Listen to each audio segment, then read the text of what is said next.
sagalee qeerroo bilisummaa Oromooti.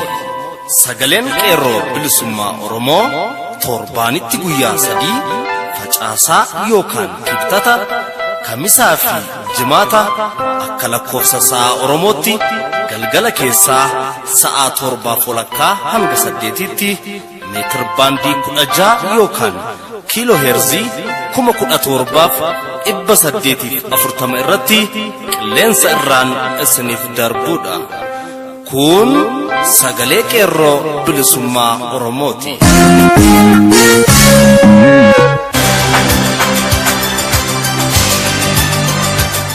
Jimaata sadaasa 17 bara 2017 ashama akkam jirtu kabajamoo fi jaalatamoo dhaggeeffattoota sagalee qeerroo bilisummaa Oromoo. Kuni qophii sagalee qeerroo bilisummaa Oromoo kallattiin Oromiyaa irraa isiniif darbaa jiruudha. Sagantaan keenya akkuma beekamu oduu isin dhageessisuun eegalla. Itti aansuun qophii addaa isin biraan geenya. Wallee warraaqsaas qaama sagantaa keenyati. Isin keessummeessaa kan isin waliin turu aan ibsaa dhaabasaati. Hanga xumura sagantaa keenyatti nu waliin turaa jechaa amma kallattiin gara oduuttan isin dabarsa. Ashama akkam jirtu dhaggeeffattoota keenya oduu guyyaa har'aa qabadhee dhiyaadheera. Oduu waliin aan michuu lammiiti. Sadaasa 16 bara 2017 godina Jimmaa aanaa Limmuu Kosaatti shirri hamaan uummata Oromoo lafarraa balleessuu fi qabeenya saamuuf waggaa dheeraa dalagamaa ture saaxilamaa jira. Erga namichi abbaan qabeenyaa Nagaashaa Ilee jedhamu qeerroo dargaggoota Oromoo irratti dhukaasa banee dargaggoo Jundii Abbaa Raagoon wareegamee dargaggoonni 2 immoo madeeffamuun hospitaala galanii booda uummanni aariin tokkummaan ka'ee qabeenya namichaa kana barbadeesse. Namichi amala seexanummaa qabu kunis to'annaa poolisii Oromiyaa jala oole. Icciitii gurguddaan diinonni maqaa investimentiin Oromiyaa keessatti dalagan gad jigaa jira. Kanarraa ka'uun sabni Oromoo mufatee abbootiin qabeenyaa ilmaan Habashaa fi naafteenyaa hundi atattamaan Oromiyaa keessaa baafamuu akka qaban akeekkachiisaa akka jiran qeerroon ifoomsee jira. Dubartiin waggaa 23f mana abbaa qabeenyaa Nagaashaa Ilee keessatti dararamaa turte gaafa manni isaa qeerroon diigamu mana isaa keessaa jawwee 2 wajjin baasanii osoo gara hospitaala Limmuu Gannatti geessanii akkuma achi geesseen lubbuun ishee darbuu qeerroon Limmuu Gannatti gabaasee jira. Oduu biraan poolisoonni yeroo darbe dargaggoota qaaqee akka malee reebuun to'annoo jala oolan arfan osoo guyyaan beellamaa hin ga'iin gad lakkifamuu isaanii gabaasni qeerroo addeesseera. Poolisoonni kanneen arfan Gabayyoo, Iddoosaa, Baahiruu fi Tashoomaa yommuu jedhaman poolisoonni kunneen yakka ajjeechaa yaaliin to'annoo jala oolanii osoo beellamaa irra jiranii facaasaa darbe maqaa wabii jedhuun halduree tokko malee gad lakkifamaniiru. Gadhiifamuun poolisoota kanneenii qajeelfama seeraa tokkollee kan hordofe osoo hin taane akkasumaan poolisoonni aantummaa waliif kennuu isaanii kan argisiisu ta'uu qeerroon qaaqee gabaasee jira. Hiikamuun isaanii osoo beellamni mana murtii kenname hin ga'iin akka ta'es keessa beektonni dubbataniiru. Kunis ragaa balleessuu fi yakka wal fakkaataa akka dalaganiif karaa saaqa kan jedhan dargaggoonni kunniin poolisoota kanarraa dammaqinaan of eeguu akka qabanis dhaammatan. Itti gaafatamummaa fudhatee kan poolisoota kana hiikes Saajin Ibraahimii fi qorataa yakkaa kan godina poolisii Miilkiyaas jedhaman akka ta'e gabaasni qeerroo itti dabaluun addeessee jira. Hayyuun seeraa fi barreessaa itti aanaan paartii Koongireesii Federaalistii Oromoo obbo Dajanee Xaafaa fi waayillan isaanii sadaasa 16 bara 2017 mana murtii kijibaa wayyaanee Finfinnee lidataa jirutti dhiyaatan. Aangoonni mootummaa wayyaanee EPRDF yookiin TPLF OPDO'n gaafiin uummata keenyaa sirrii ta'uu miidiyaa of harkaa qabanii fi waltajjii adda addaa irratti uummata fuulduratti dubbataniiru. Ammallee itti fufinsaan dubbachaa jiru. Nuti ilmaan Oromoo akka jaarmiyaattis ta'e akka nama dhuunfaattis afaan uummata keenyaa taanee mirga uummata keenyaas akka kabajnuu fi gaafiin uummata karaa nagaa fi dimokiraasiin deebi'ee akka argatuuf gaafanneerra. Dubbanneerras jedhan hayyuun seeraa obbo Dajanee Xaafaa. Aangawoonni olaanoon biyyattii afaan tokkoon gaafiin uummataa Oromoo gaafii mirgaati gaafii sirriidha jechaa ilmaan Oromoo jumlaan hidhaatti ukkaamsuu, ajjeesuu, madeessuu fi hidhaan iraarsuun mirga dhorkachuun bu'uura seera biyya lafaa kamiin iyyuu yakka ulfaataadha jedhan. Kanaafuu utuu dhugaa qabnu sobaan hidhamnee iraarfamaa waan jirruuf warruma gaafiin uummata Oromoo sirrii fi haqa qabeessa ta'uu dubbachaa jiran ragaa ittisaa lakkaawwachuuf dirqamne jedhan. ittisni ragaawwan isaanii kunniinis tokkoffaa obbo Hayilamaariyaam Dassaaleeny muummicha ministeera Itoophiyaa, lammaffaa obbo Lammaa Magarsaa pirezidaantii mootummaa naannoo Oromiyaa, sadaffaa obbo Abbaaduulaa Gammadaa afyaa'ii mana marii federaalaa, sadaffaa Dr. Abiy Ahmed hoogganaa waajjira giddugaleessa dhaada'oo, shanaffaa aadde Caaltuu Saanii kantiibaa magaalaa Laga Xaafoo Laga Daadhii akka ta'anis yeroo baay'ee gabaasaa turre. haa ta'u malee namoonni kunneen hanga har'aa ittisuu dhaddacha irratti kan hin argamne ta'uu beekamaadha. Beellama biraaf muddee 26tti akka beellamamanis beekameera. Guyyaa sana ragooleen kunniin ni dhufumoo ni hafu yaanni jedhus baay'ee yaachisaa ta'ee akka jiru dubbatamaa jira. Erga dhufanii ragaa akkamii raggaasisuuf jiru yaanni jedhus akkaan eegamaa kan jiru ta'uu fi namoonni hedduun dhaddacha kanarratti argamanii ni hordofu jedhamee eegamaa jira. Murtii diinummaa wayyaaneen maanguddoota aanaa Liban Cuqqaalaa irratti darbe. Aanaa Liban Cuqqaalaatti waggaa har'aa torbaan tokko keessatti namoota 26tu waraana wayyaaneetiin wareegame. Nama 400 oliitu hidhamee mana hidhaa godina Shawaa Bahaa Adaamaa gale. Waggaa tokkoon kana keessatti dhaddacha dharaa isaanii irratti yeroo 15 ol dhaabaa kan turan garee Abboosee Gammadaa Badhaadhaa wiixata darbe murtiif beellamni qabamee ture. haa ta'u malee guyyaa jedhame kanatti mana murtiittiin dhiyeessiin hafan. Maaliif jedhanii maatiin mana murtii fi bulchiinsa mana hidhichaa gaafannaan deebiin argame homaa akka hin jirre firoonni hidhamtoota kanneenii dubbatanii jiru. Manni murtii godina Shawaa Bahaa dhaddacha cufaa fi dhoksaan kan namuu seenee ilaaluu hin dandeenye kibxata darbe dhaddacha dharaatiin maanguddoota qulqulluu kanatti murtii dabaa dabarsitee jirti. Akka kanaan Abboosee Gammadaa nama umurii waggaa 45 irratti hidhaa waggaa 18, Siidaa Taliilaa Badhaadhaa jaarsa umurii 72 irratti hidhaa waggaa 18, Machii Gammadaa Laaqii jaarsa umurii 70 irratti hidhaa waggaa 18, Fiqaaduu Shifarraa Lammaa nama umurii 28 irratti hidhaa waggaa 18, Bashuraa Daggafaa Tufaa nama umurii 40 irratti hidhaa waggaa 15, Bobbaa Tufaa Waaqoo nama umurii 40 irratti hidhaa waggaa 15, Badhoo Hondoshaa Daadhii nama umurii 45 irratti hidhaa waggaa 15, Badhoo Mulaatuu Hawaas nama umurii 35 irratti hidhaa waggaa 10, Taaboree Dabalee Beenyaa namoota umurii 34 irratti hidhaa waggaa 10 dabarsuu danda'aniiru. Murteen kun diinummaa fi hammeenyummaa Oromoof qaban ibsuun malee maanguddoota qulqulluu kanarraa ragaa qulqulluu qabaatanii miti. Maanguddoonni kunniin kan to'ataman labsiin command postii yommuu ta'u akka seera kanaatti yakka barbaade hagamis yoo ta'e murtii waggaa 5 kan hin caalle ta'uu beekamaadha. Murtiin kun garuu gama kamiinuu madaalamaa kan hin taanee fi diinummaa ilma Oromoo kan mul'isu ta'uu maatiin hidhamtoota kanneenii himaniiru. Gochi hamminaa fi jibbinsaa saba Oromoo irraa qaban hooggantoonni mooraa yuunivarsiitii Mattuu kallattiin agarsiisan. Lubbuun barataa tokkollee akka darbe yeroo darbe gabaasnee turre.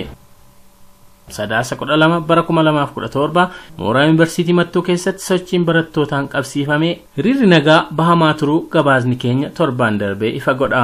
Gaaffii haqaa fi dimokiraasii karaa nagaa gaafachuu barattoota Oromoo irratti moorichi qofaatti walgahii barattoota Oromoo hin makatiin saboota biraa qofaan Oromoo hambisanii kaa'uu isaanii gabaasni har'a ifa godha. Akka gabaasa qeerroo yuunivarsiitii Mattuutti nuti biyya keenya keessatti akka hormaatti ilaalamnee mootummichaaf aangawoota mooraan akka lammii biyya biraatti fudhatamnee ilaalamaa jirra. Oromiyaa keessatti dhalannee Oromoo taanee dhalannee lammummaa biyya keenyaa halagaan mulqamnee jirra. Walga'iin guyyaa kaleessaa taa'ame akka saboota biyyattiirraa fo'amnee ilaalamaa turre haaluuf yaalanis rageessee jira. Addatti waltajjii irratti hiriira nagaa bahuun wallaalummaadha. Oromoon wallaalaadha jedhamuun waltajjii irratti wal harkaa fuudhamnee mari'atamaa turre. Saba tokko waltajjii biyya isaatti wal waamanii abaaruun yakka olaanaa ta'uu utuu beekanii moorichi jibbinsa saba Oromoo kallattiin bahee mul'iseera. Akka saboota biroon wal dhabbii uumnuuf akkuma waltajjii irraa bahaniin barattoota Oromoo irratti barattoonni saboota biroo lola bananis saboota biraa keessaa barataan tokko lubbuun darbee jira. Hangar'aatti furmaata gahaan argamen jiru. Ittuu nu abaaruun mootummichaa dabalaa deema waan jiruuf qabsoon hanga garbummaa keessaa baanutti jechuun nu gabaasanii jiru qeerroon yuunivarsiitii Mattuu. Haaluma wal fakkaatuun barattoota saboota biroo mooraa yuunivarsiitii keessatti akka saba Oromoo abaaraniif leenjiin kennamaa jiraachuu qeerroon Jimmaa yuunivarsiitii gabaasee jira. of eeggannoon karaa seeraa heera biyyattii mootummaan abbaarree cabsuus qabaannee falmanna jechuun gabaasanii jiru qeerroon Jimmaa Yuunivarsiitii fi Mattuu Yuunivarsiitii. dhumarratti oduu gammachiisaa hayyuun seeraa fi qabsaa'aan Oromoo Jaal Diriirsaa Qajeelaa hiikame.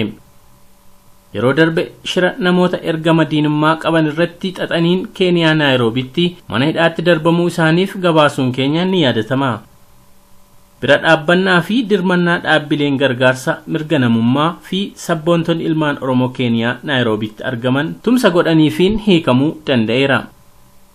gootonni ilmaan Oromoo biyya Keeniyaatti argamtan galanni keessan dachaadha.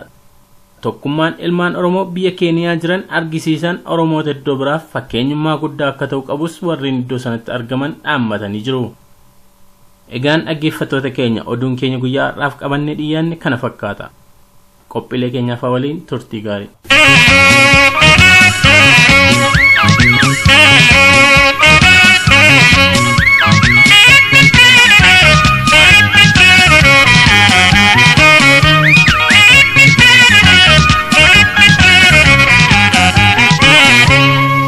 kan dhaggeeffataa jirtan qophii sagalee qeerroo bilisummaa Oromoo mitirbaandii 16 yookiin kiiloo heerzii 1740 irratti kallattiin isiniif darbaa jirudha. oduu kasin dhageessisee Jaal Michuu Lammii ture horii buli jenna. kanatti aansu wallee warraaqsaa tokkoon booda gara qophiitti aanutan isin dabarsa. amma nu waliin tura. Atile ya dololo rikicha kajelte ka Are rikicha jarre galana kamatau Atile ya kesuma darbu kajelte ka Ulab gulon kanabba kesuma ndinkangahu Ode bashiran kaba kandire kesadahu Tuetan bada male kesuman dinkangahu udu abba ko atahu Dubin kunichi tuma odangu yandararu Kormi gateti soba gadamel basinyaru Biblero ron sarmene rabab dori dagabu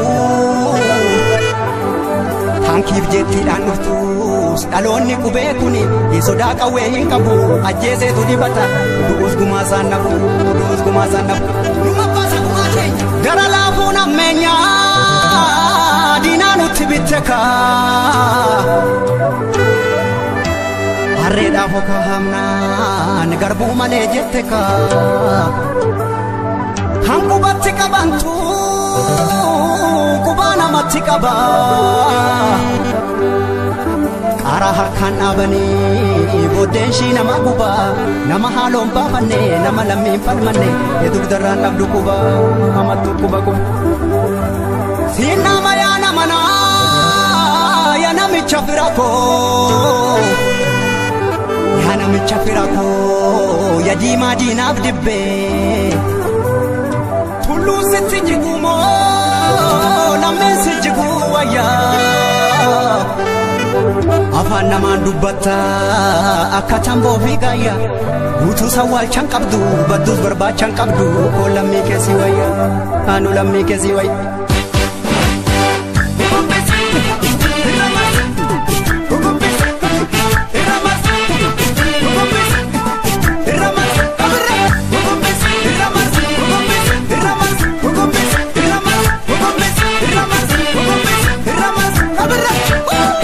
Fajede yo mafe nallola jede yo marafe teraptus karana nambe gurrafe garanna rafe dina geraro riftu akamila metu challe suratan kambore kabu formatu laga bokkisa lafti yo baridin nisa antuta lubudan jirtu bofatu jirali kimsa inni haga kenya ridinsa Dandeenyu hundeen buqqifna yoodite ilmootti guddifna diina buqqisuu dhuma qabna.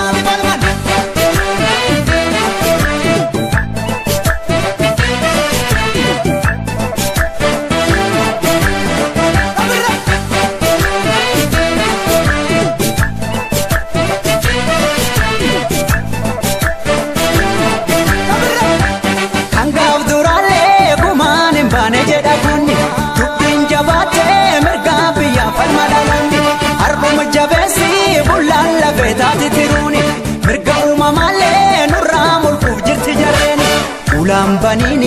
kophaa jalaan seenti gadeeni dallaa jabeessi abbaadumaan tolti keeni jedhini ijaarsa kee tolchi jedhini abbaadumaan tolti keeni gumaasi nyaanna mallaqaani ajjeefne baafana dhiigaani sodaa qawween qabnu jedhini of kaabachiisu eegumaani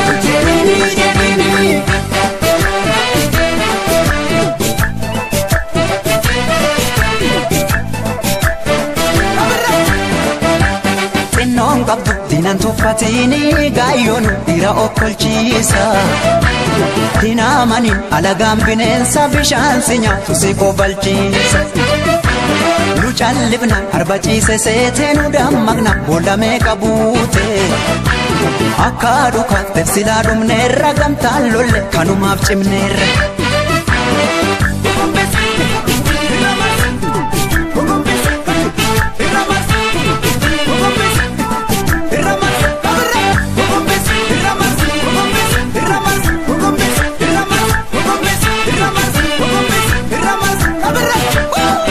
mirga kooti camnaan mee harki bitaa maal harka sana hubataatu harka ormi yoo dhiichifatu cidha keenya hoolamni mana hidha nulleen akka dhiichifnu fedha ormi yoo burraaqee kolfuu koo garaan didee gammachuu jaallan koo dhuman daagata goota tugumaa baafata gaafa ajjeeses dhaadata kan du'e seenaa yaadata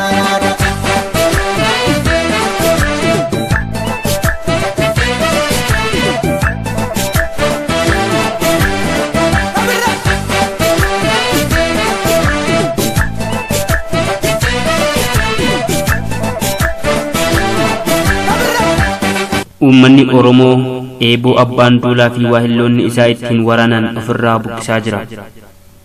Erga wayyaaneen uummata Oromoo weerartee waggaan 26 darbeera. Oppiidiyoon har'a fakkeessii fi akka waan aantummaa uummata Oromoo qabduu qabaa ganna dhiisaa jechaa jirtus erga wayyaaneedhaan uummata Oromoo irratti ijaaramtee waggoonni 27 darbaniiru. Dhaabni kun guyyaa gaafa ijaaramtee irraa kaatee dirqama wayyaanee irraa fudhatteen uummata Oromoo keessumaa qaroo ilmaan isaatti bobbaatee yakkoota lakkoofsa hin qabne raawwachaa turuu fi raawwachaa jiraachuun beekamaadha. Dhaabni yakkamtuun maqaa uummata Oromootiin daldalaa turtee fi daldalaa jirtu kun gaafa ijaaramturraa kaatee dirqama Oromoo gabroomsuu, saamuu, kan dide immoo ajjeesuu, hidhuu, dararuu fi biyyaa godaansisuu itti kennitee kan bobbaaftee booji'omtoota waraana dargii kanneen turan kanneen akka abbaa duulaa fi waahilloota isaati. Abbaan duulaa waahilloota isaa kanneen akka Kumaa Dammaqsaa, Dagifee Bulaa, Suleemaan Daddafoo, Baacaa Dabalee, Alamsheet Daggifee, Ittafaa Tolaa fi kanneen biroo waliin ta'uun waggoota 26 darban wayyaaneef ergamaa dhugaa ta'ee dalageera. Booji'amaan kun booji'amtoota waahiloota isaa dabalatee ergamtoota biroo kanneen Oromoo saamanii deeksuu, hidhanii hiisisuu, ajjeesanii ajjeesisuu irratti isaan gargaaran dabalachuun waggoota 26 darbaniif uummata Oromoo goolaa tureera. Lammaa Magarsaa, Abiyyi Ahmed, Warqinee Gabayyoo, Dammallaash Gabre Mikaa'el, Alamayyoo Taganuu, Dammituu Hambisaa, Aster Maammoo fi kan kana fakkaatan kanneen waggoota 26 darbaniif booji'amtoota akka Abbaa Duulaa Gammadaa fi Kumaa Dammaqsaatti makamanii uummata Oromoo madeessaa turan keessaa muraasa ta'uu uummanni Oromoo quba qaba. Jarreen kun keessumaa yeroo ammaa kana yakki isaan wayyaanee waliin ta'uun uummata Oromoo irratti raawwachaa jiran yakka waggoota 26 itti turaniif ragaa guddaa fi agarsiiftuudha.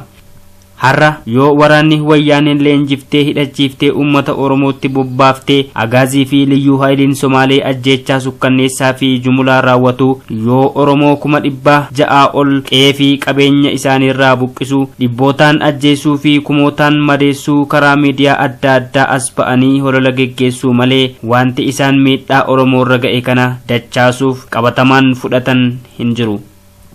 Ergama wayyaanee irraa fudhataniin kan aantummaa Oromoo qaban fakkeessanii haa hololan malee dhiiga Oromoo dhangala'ee qabeenya Oromoo manca'ee fi lubbuu ilmaan Oromoo bade itti gaafatamtuu kan taate wayyaaneedhaan yoo waan jedhame hin mul'annes hin dhaga'amnes kan isaan yeroo ammaa itti jiran maqaa uummata waraana wayyaaneen bobbaafte liyyuu haayilii Sumaalee kanaan horii funaanuudha. holola fakkeessii geggeessuun bara bittaa fi saamichaa Oromoo irratti dheeressuuf tattaafachuudha. Isa kanammoo kanneen dursan keessaa tokko booji'amticha Abbaa Duulaa Gammadaa fi ergamtoota dhahaata dhaaba jalee kanatti makaman kanneen akka Lammaa Magarsaa, Abiy Ahmed, Addisuu Araggaa fi Warqinee Gabajoo fa'i. Eeyyee fakkeessitoonni maqaaf dhaaba Oromoo OPDO jedhamu ijaarre jedhanii ittiin of waaman kunneen eenyummaan isaanii yoo saaqamee ilaalamee wayyaanee ta'uun eenyuufuu ifadha. Jarreen kun waan amma uummata Oromoo irratti wayyaaneedhaan raawwataa jiru kana akka waan haaraatti amma arganii fi dhagahanii of fakkeessuuf yalanis isayyuu diraamaa siyaasaa wayyaaneen shaakalsiifteen warruma waggaa 26 darbaniif uummata Oromoo ficcisiisaa turan ta'uu Oromoon tolche beeka. Waggoota 26 darbaniif akka dhaaba Oromoo hin ajjeesinitti, akka Oromoo saamanii hin saamsisinitti, akka waan Oromoo hidhanii hin hiisisinitti of mul'isuuf yalanis Oromoon ragaa waliin isaan beeka. Booji'amtoonni fi ergamtoonni dhahaata dhaaba ergamtuu wayyaanee taatee OPDOtti makaman kunneen keessumaa Lammaa Magarsaa, Addisuu Araggaa fi Abiy Ahmed nama aantummaa uummata Oromoo qabu fakkaatanii hololli geggeessaa jiran. Addattammoo diraamaan Abbaan Duulaa tibba kana itti jiru diraamaa dhuma hin qabne, diraamaa fokkisaadha. Diraamaan kun mammaaksuma bineensi biyya hin beekne dhaqee itillee naafafaa jedha isa jedhan sana fakkaata. Akkasumas Abbaan Duulaa meeshaa wayyaaneedhaan tolfamedha. Meeshaa kanatti kan dhimma bahee turee fi itti ba'aa jiru abbuma tolfatedha. Kan waggoota 26 darbaniif argines kanuma. Abbaa Duulaa qofa osoo hin ta'inis waahilloonni isaa warri dhaaba ergamtuu OPDO jedhamtuu kana keessa turanii fi dhahaata itti irkatan akkasuma warra sammuu wayyaaneetiin dalagudha. Tibba darbe ergamtichi Abbaa Duulaa Gammadaa jedhamu yoo karaa TV fi raadiyoo gadi bahee olola har'aa wayyaaneen qindeessitee itti kennite hololu dhageenye agarree jirra.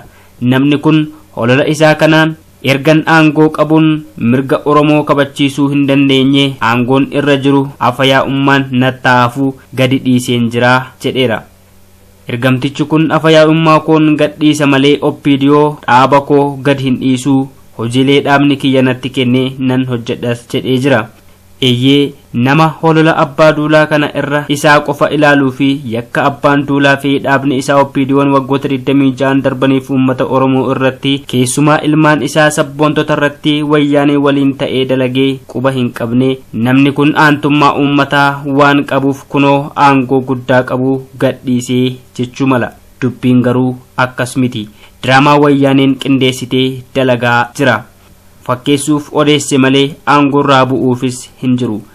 Kan amma ammaatti mul'achaa jirus kanuma. Abbaan Duulaa diraamaa baay'ee fokkisaa ta'ee dalagaa jira. Diraamaa akkanaa immoo nama waa hubatuu miti daa'ima harma hin gu'iin illeen ittiin mooksuun hin danda'amu. Duraan dursa Abbaan Duulaa eenyu kan jedhuuf uummata Oromoo qofaa fi miti uummattoota impaayeretti keessa jiran maraafuu ifa waan ta'eef ibsa dabalataa hin barbaadu. Abbaan Duulaa ergamaa wayyaaneen dhaaba OPDO jedhan bixxiltee itti kennitedha. Namni kun ammoo aantummaa wayyaanee malee gonkumaa aantummaa Oromoos ta'ee aantummaa uummata kamiituu hin qabu. Namni kun nama uummata Oromoo fixaa fichisiisaa saamaa saamsisaa turedha. Kan biraa haafuutii yeroo tibba kana wayyaaneen mana marii nageenyaa biyyoolessaa jettee wayyaaneen murna maqaa nageenyaatiin duula uummata Oromoo irratti bane ajjechaa raawwatu hundeessitu Abbaa Duulaas ta'ee qondaaltonni OPDO kanneen akka Lammaa Magarsaa fi waahilloonni isaa harka dhahanii fudhataniiru. Namni waggaa 26 hoogganaa OPDO pirezidaantii naannoo Oromiyaa ministeera ittisa biyyaa afayaayii mana maree bakka bu'ootaa yeroo lamaaf ta'ee tajaajilaa ture kun har'aa ka'ee ani quuqamaa uummata Oromooti isaaf jecha kunoo aangoo tokko gadhiisee jedhu kan amanu eenyu.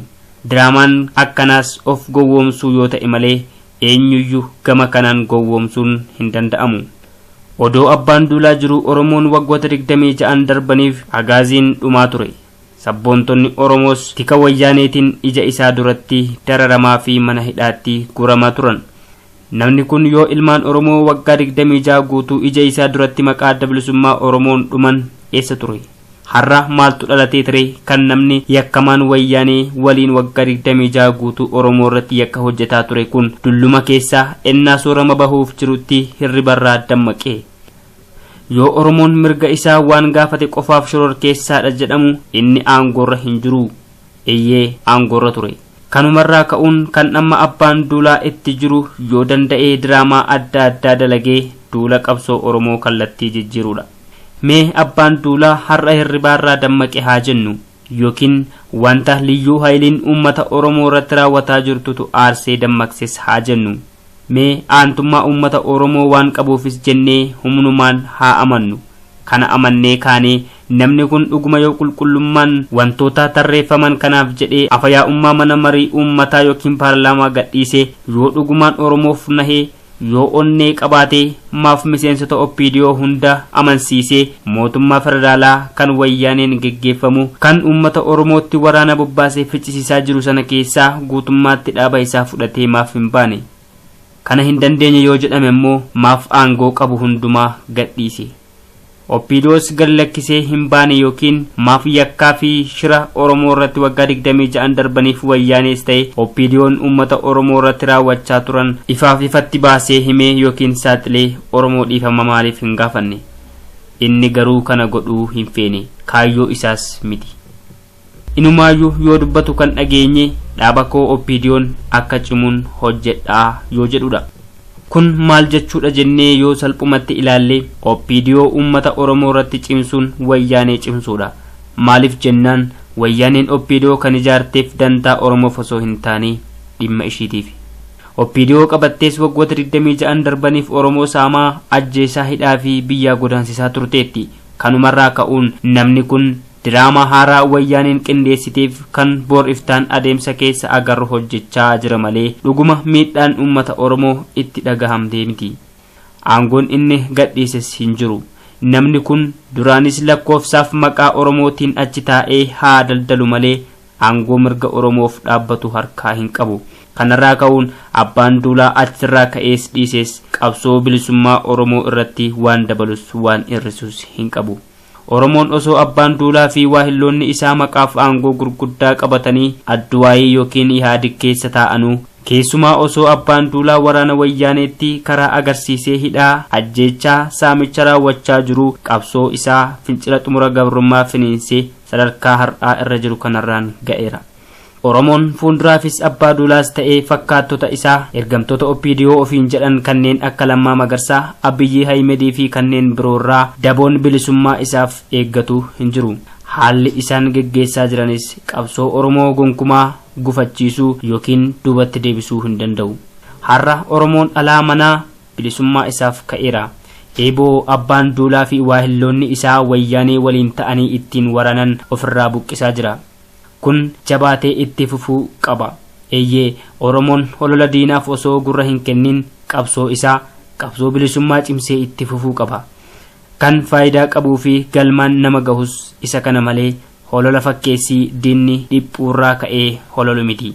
Barreessaan barruu kana Baarentoo Gadaa ture horii buli jenna. Gowwaa bineensaa bollaa tokko sagal waraanu wayluu gnataanee tooftaa dhabaaf turre duraanu hayyuu waltaatee biyyaa falaa walitti tasaasa lubbuun sodaannee harkaa qullaa morma rasaasa onnees jennaanii sanyii taaddeetii bardhaloonni hangama hicciitii sadaamsaa dootii barfakkeenyii jedhiini sodaa qawween qabnu jedhiini of qabachiisuun ni gumaani dammaa of dibdanii afaanii maalum nu sossobdu malaanii haraara keefeenu jedhiini ajjeefne baafana dhiigaanii sitti jiguuf jira bargaarri bilisummaa keenya haraarri.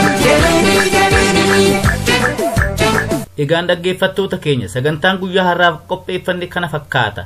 Waan nu dhaggeeffattaniif galanni keessan bilisummaa haa ta'u jechaa qophii keenya guyyaa biroon hanga wal agarruutti nagaan nuuf tura. Injifannoon uummata Oromootiif Gadaan Gadaa bilisummaati.